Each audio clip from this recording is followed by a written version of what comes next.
प्रिय दोस्तों, नमस्कार। हमारे YouTube चैनल में आप सभी लोगों का हार्दिक स्वागत है। दोस्तों, गर्भ गीता बहुत ही अनोखा ग्रंथ है। इसमें संपूर्ण ज्ञान समाहित है। श्री कृष्ण भगवान जी का वचन है कि जो प्राणी इस गर्भ गीता का सद्भावना से विचार मनन करता है, वह फिर गर्भवास में नहीं आता है। उसे जीवन मरण के चक्र से छुटकारा मिल जाता है। सभी को गर्भ गीता का अनुशीलन अवश्य करना चाहिए। साथ ही यह मान्यता भी है कि जो गर्भवती महिला गर्भ गीता का श्रवण करती है, उसका गर्भस्थ शिशु अच्छे संस्कार ग्रहण करता है। जन्म लेने के बाद वह आदर्श जीवन व्यतीत करता है, जिसमें अर्जुन श्री कृष्ण से कई तरह के सवाल करते हैं, जैसे आत्मा जन्म मरण के चक्कर में क्यों घूमती है, मन को कैसे वश में किया जाता है, ईश्वर को कैसे और कौन पा सकते हैं, जिसका उत्तर भगवान बड़े ही सरल शब्दों में देते हैं। श्री कृष्ण द्वारा अर्जुन को प्राणी के जीवन मरण और आत्मा के अबूझ रहस्यों के बारे में जो ज्ञान दिया गया है, वही गर्भ गीता कहलाता है। यह ज्ञान आपको और आपके शिशु को जीवन में सही राह चुनने में हमेशा मदद करेगा। भारत की महान संस्कृति सदैव संस्कारों का महत्व बताती है। यहां जन्म से लेकर मरण तक मनुष्य के लिए 16 संस्कार बताए हैं। महर्षि चरक के अनुसार संस्कारो ही गुणंतराधानमुच्यते, अर्थात नए गुणों को जागृत करना संस्कार कहलाता है। संस्कार से मनुष्य पर आशय है मन, बुद्धि, भावनाओं को विकसित करना, व्यक्ति में दैवी गुणों का विकास करना, जो मानव के समग्र विकास के लिए अति आवश्यक है।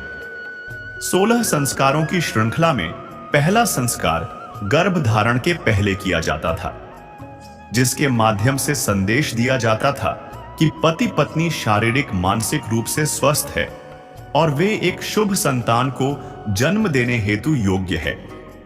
अतः आज भी ध्यान रखना चाहिए कि बस भाववश में आकर नहीं, गर्भ धारण से पूर्व भावी माता पिता पूर्ण रूप से तैयार हो तभी गर्भ धारण करें।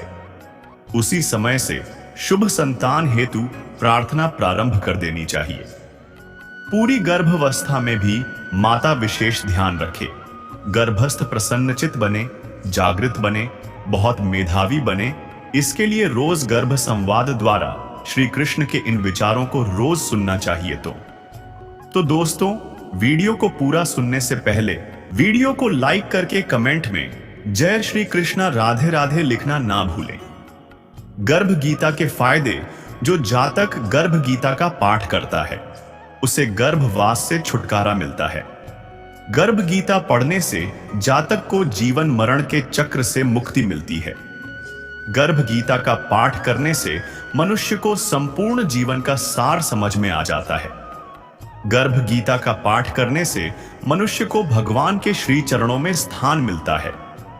गर्भ गीता गीता का ही एक पाठ है। उस पाठ को अगर गर्भवती महिला सुनती है तो अच्छे तथा संस्कारी संतान की प्राप्ति होती है। गर्भ गीता का पाठ करना या सुनना गर्भवती महिला के लिए अति उत्तम माना जाता है। हर एक गर्भवती महिला को गर्भ गीता का पाठ अवश्य करना चाहिए। इससे आपका संतान अच्छे विचारों वाला बनेगा। अर्जुन उवाच, हे कृष्ण, गर्भ में जानवर का क्या दोष है? पैदा होने के बाद उन्होंने विभिन्न बीमारियों का अनुबंध किया, तब मृत्यु होती है। कौन सी क्रिया व्यक्ति को जन्म और मृत्यु के चक्र से मुक्त करती है? कृष्ण ने कहा, हे अर्जुन, ये लोग अंधे और अज्ञानी हैं। ये दुनिया के प्यार और मोह में शामिल हैं। यह विचार कि मुझे यह पदार्थ मिला है और मैं इसे प्राप्त करूंगा, उसके मन से दूर नहीं होता।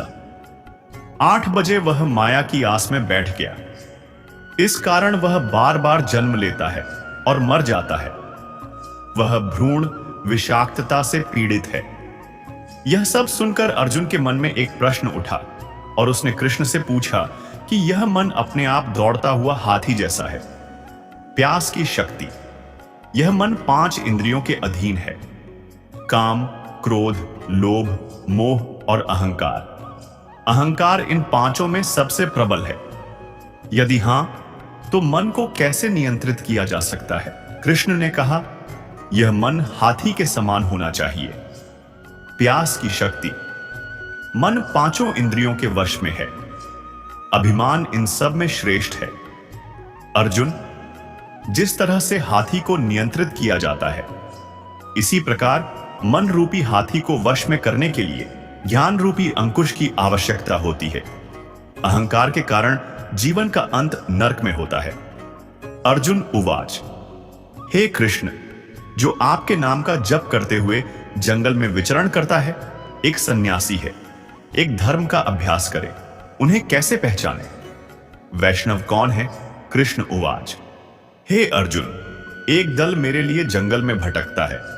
वे साधु हैं।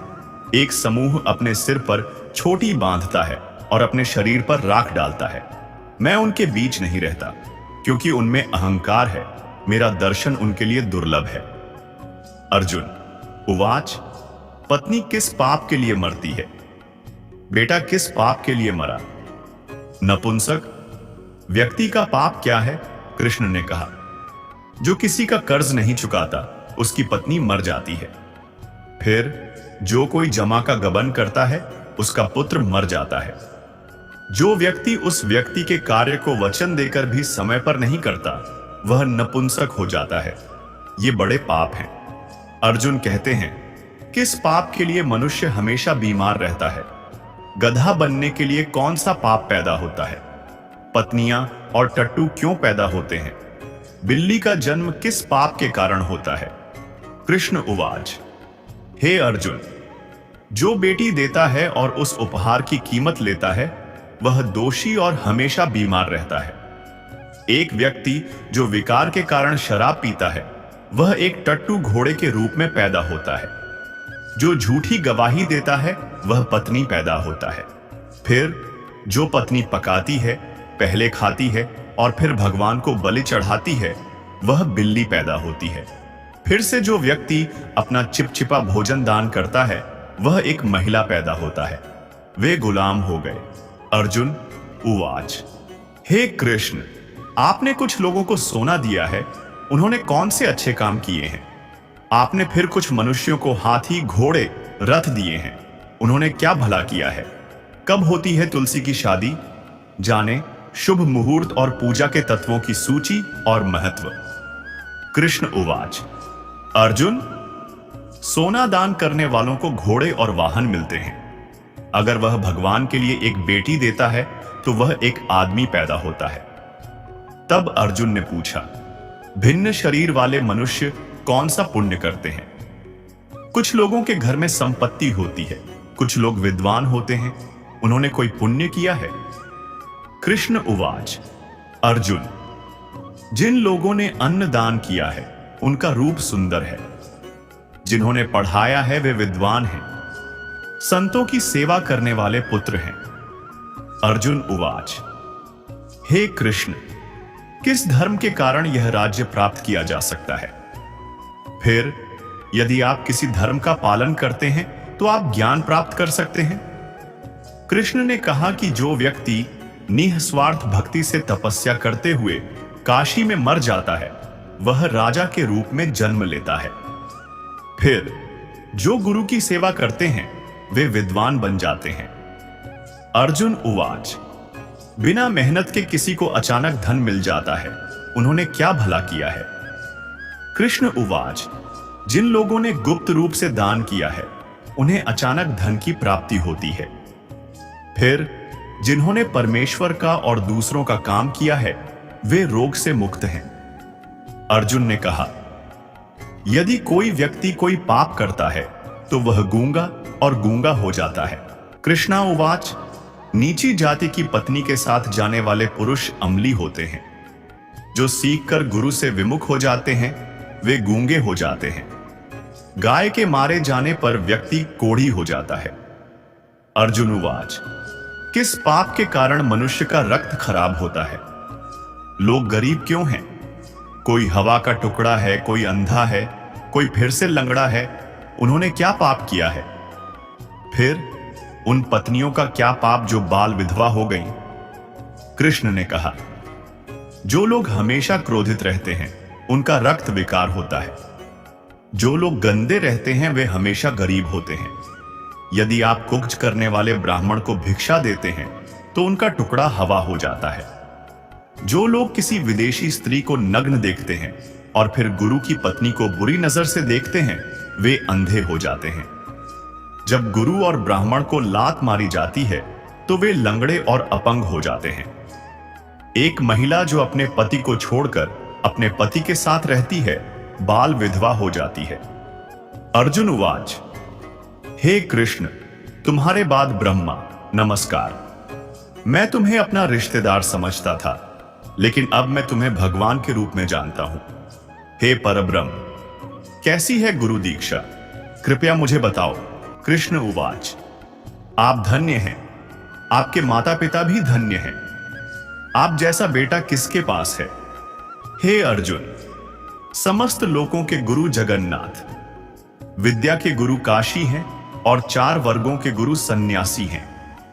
जिन्होंने सब कुछ त्याग कर मेरे विषय पर ध्यान केंद्रित किया है वे ब्राह्मण जगत गुरु हैं। हे अर्जुन, ध्यान से सुनो। किस प्रकार का गुरु संपर्क में होना चाहिए? जिसने सभी इंद्रियों को जीत लिया है, जो दुनिया को दिव्य समझता है, जो पूरी दुनिया के प्रति उदासीन है। एक ऐसे गुरु के साथ रहना चाहिए जो ईश्वर को जानता हो और उस गुरु की विभिन्न तरीकों से पूजा करता हो। हे अर्जुन, जो गुरु भक्त हैं और जो गुरु के सामने जप करते हैं वे भजन करने में सफल होते हैं। जो लोग गुरु से विमुख होते हैं उन्हें 7 गुना पाप लगता है। गुरु विरोधी जानवर देखने लायक नहीं है। बिना गुरु के रहने वाला गृहस्थ चांडाल के समान होता है। जिस प्रकार शराब के भंडार में गंगा जल अशुद्ध होता है, उसी प्रकार गुरु से विमुख रहने वाले का भजन सदैव अशुद्ध रहता है। उनके हाथ में भोजन को देवता भी स्वीकार नहीं करते। उसकी सारी हरकतें बेकार हैं। सूअर, गधे, कौवे, ये सभी योनियाएं बहुत निम्न गुणवत्ता की होती हैं। इन सब की तुलना में वे मनुष्य निम्न कोटि के होते हैं जो गुरु से विमुख हो जाते हैं। गुरु के बिना गति नहीं है, उन्हें नरक में जाना होगा। गुरु दीक्षा के बिना सभी प्राणियों के सभी कार्य व्यर्थ हैं। हे अर्जुन, जैसे चारों जातियां मेरी भक्ति के पात्र हैं, वैसे ही गुरु भी भक्ति के पात्र हैं। जिस प्रकार नदियों में गंगा सर्वश्रेष्ठ है, उसी प्रकार एकादशी व्रत सर्वश्रेष्ठ व्रत है। ऐसे में अच्छे कर्मों में गुरु की सेवा बेहतर होती है। गुरु दीक्षा के बिना पशु योनि प्राप्त करता है। यह 64 योनियों से होकर गुजरती है। अर्जुन उवाच, गुरु दीक्षा क्या है? कृष्ण ने कहा, धन्य है उसका जन्म जिसने यह प्रश्न पूछा है। तुम सौभाग्यशाली हो। गुरु दीक्षा 2 अक्षर की होती है। हरि ओम, यह चरित्र गुरु कहते हैं। इन चारों अक्षरों को अपनाना उत्तम है। हे अर्जुन, जो गुरु की सेवा करता है वह मुझ पर कृपा करता है। उसे 64 योनियों से मुक्त किया गया था। जन्म मरण से मुक्त होकर नरक नहीं भोगता। जो गुरु की सेवा नहीं करता वह 3.5 करोड़ वर्ष नरक भोगता है। यदि कोई गुरु की सेवा करता है तो उसे 1 से अधिक अश्वमेध यज्ञ के समान फल प्राप्त होता है। गुरु सेवाई मेरी सेवा है। हे अर्जुन, जो जानवर आपके और मेरे बीच की बातचीत को सुनते या पढ़ते हैं वे गर्भ के दर्द और 74 योनियों से मुक्त हो जाएंगे। प्रसंग है कि साधु, गृहस्थ, इंजीनियर, अध्यापक, डॉक्टर, वकील, राजनेता, वैज्ञानिक ये सभी बच्चे के रूप में अपनी माता से ही जन्म लेते हैं और उन्हीं की गोद में संस्कार पाते हैं। अतः यदि माताएं शुद्ध संस्कारी होंगी तो बच्चे भी शुद्ध संस्कार प्राप्त करते हुए बड़े होंगे। पत्नी का काम है कि वह विवेक पूर्वक घर परिवार को चलाए। इस प्रकार परिवार सुधार के संदर्भ में स्त्रियों का बहुत बड़ा दायित्व है, इसलिए उनका आदर आवश्यक है। आदर तो एक छोटे सदस्य का भी होना चाहिए। फिर गृहिणी, जन्मदात्री और संस्कारदात्री का आदर करना अत्यंत आवश्यक है। वृद्धों का शरीर बल लुट जाता है। परिवार पर से उनका शासन भी धीरे धीरे हट जाता है। अतएव अधिकतम वृद्धों के मन में निराशा, रूखापन और असंतोष उत्पन्न हो जाते हैं। इसलिए वृद्ध धीरे धीरे थोड़े चिद्दे हो जाते हैं। उनकी थकी दृष्टि में चारों ओर सूनापन दिखाई देता है। अतः परिवार के स्वजनों का कर्तव्य है कि वे वृद्धों को पूरा सम्मान दें, उनकी सेवा और आदर करें। परिवार वाले वृद्धों को यह अनुभव न होने दें कि उनका उस घर में कुछ नहीं रहा। वृद्धों को ऐसा लगे कि परिवार वाले हमारे अनुगामी हैं। दूसरी बात, 10 दिनों के बाद तुम भी वृद्ध हो जाओगे। जो आज वृद्धों की आवश्यकता है वही तुम्हें 10 दिनों के बाद चाहिए। अपने ही कर्मों के फल भोग सबको मिलते हैं। अगर तुम वृद्धों की सेवा किए रहोगे तो तुम्हें भी बुढ़ापे में सेवा मिलेगी। अपने को सेवा की आवश्यकता पड्डीडी है या न पड्डीडी, हम वृद्ध जनों की सेवा करें तथा उन्हें सम्मान दें। गृहस्थ तथा मठाधीशों का परम कर्तव्य है दरवाजे पर आए हुए अतिथि एवं अभ्यागत का यथा योग्य सत्कार करना। यह भारतीय नीति शास्त्र का नियम है। अभ्यागत गुरु के समान आदरणीय है। जहां अभ्यागत का आदर व सम्मान नहीं होता, वे परिवार तथा समाज ऊसर जमीन की तरह उन्नतिहीन हो जाते हैं। अतिथि सत्कार से सुकीर्ति और संपत्ति बढ़ती है। जहां शाम को इकट्ठे होने पर अपने विचारों और बातों को एक दूसरे के सामने नहीं रखते, एक दूसरे के सामने पडीडी डियचने पर गंभीर हो जाते हैं, एक साथ न भोजन करते हैं और न बैठते हैं, समझ लो ऐसे परिवार एवं समाज का विघटन शीघ्र होने वाला है। परिवार एवं समाज के लोग जब शाम को इकट्ठे होते हैं तब वे यदि एक दूसरे से हंस हंस कर बातें करते हैं और मालिक को अपने अपने कामों का लेखा जोखा देते तथा एक दूसरे को निश्चल होकर बताते हैं, तब यह निश्चित समझा जाता है कि इस परिवार एवं समाज के लक्षण शुभ हैं। कोई व्यापार घाटे में चले तो यह कोई व्यापार नहीं है। व्यापार वही सफल है जिसमें मूलधन तो बना ही रहे किंतु मुनाफा में निरंतर वृद्धि होती जाए। अधिकतम लोगों का यह व्यापार घाटे में ही चलता है। अधेद्ध अवस्था में जो कुछ प्रसन्नता शेष है वह सब भी बुढ़ापे में काफूर हो जाती है। इस प्रकार मानव जीवन रूपी व्यापार निरंतर घाटे में चलकर अंत में इसका दिवाला पिट जाता है। बहुत कामना, अहंकार, प्राणियों से द्वेष, बात बात में क्रोध एवं द्रोह, असहनशीलता, कुछ भी घाटा न उठाकर थोड़े थोड़े में मुकदमेबाजी आदि करके लोग अपनी जिंदगी को नर्क के जैसा बना लेते हैं। हंस हंस कर प्रसन्नता में जीने योग्य जीवन को ईर्ष्या, द्वेष, दुख, संताप में जल जल कर जीते हैं। सब भौतिक सुख सुविधाओं के पा जाने पर भी संसार के अधिकतम लोग निरंतर नरक में जीते हैं। ईर्ष्या, द्वेष, कलह, वैमनस्य, वैर, चिंता, मानसिक उलझन आदि से लोग निरंतर पीड़ित रहते हैं। मनुष्य के अंदर जितना स्वार्थ तीव्र होगा वह उतना ही राग द्वेष का शिकार होगा और ऐसा आदमी कभी शांत नहीं हो सकता। धन चाहे थोड़ा हो परंतु मन पवित्र हुए बिना जीवन में सुख नहीं मिलता। मन की पवित्रता के लिए संतों एवं सज्जनों की संगति और मन में शुद्ध और अच्छे विचार चाहिए। दोस्तों, संपूर्ण गर्भ गीता आपको कैसे लगी, हमें अपनी राय वीडियो के कमेंट सेक्शन में जरूर बताएं। अगर आपको हमारा काम पसंद आया हो तो वीडियो को लाइक करें, अपने दोस्तों के साथ शेयर करें और चैनल को सब्सक्राइब करना न भूलें। आपका समर्थन हमें और बेहतर बनाने की प्रेरणा देता है। धन्यवाद। जय श्री कृष्ण। राधे राधे।